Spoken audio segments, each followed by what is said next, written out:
देख रहे हैं न्यू इंडिया न्यूज़।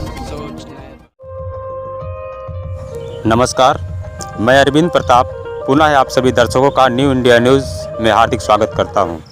आइए नज़र डालते हैं उत्तर प्रदेश के जनपद आगरा की तरफ।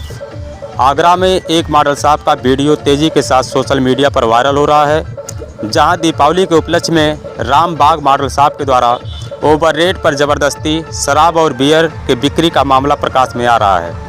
इस मॉडल शॉप के द्वारा बियर पर 30 रुपया और शराब पर 10 रुपया लेकर ब्लैक में बिक्री की जा रही है। आबकारी विभाग की मिलीभगत से जनता की जेब काट रहा है रामबाग मॉडल शॉप। पूर्व में भी इस मॉडल शॉप के कई वीडियो सोशल मीडिया पर वायरल हो चुके हैं। उत्तर प्रदेश सवेरे ब्लैक की दुकान को तुम्हें सुनो, सवेरे ब्लैक 150 रुपए वाली बियर तुम 180 की दे रहे हो। तुम ये 150 रुपए वाली बियर 180 की दे रहे हो। अरे किस बात के ले रहे हो मुझे ये तो बताओ। 3 रुपए ये 140 वाला 150 पकड़ा रहे हो। बेचो तुम ब्लैक, बेचो, तुम्हारी ब्लैक ही भिजवाऊंगा अभी सवेरे, देखना।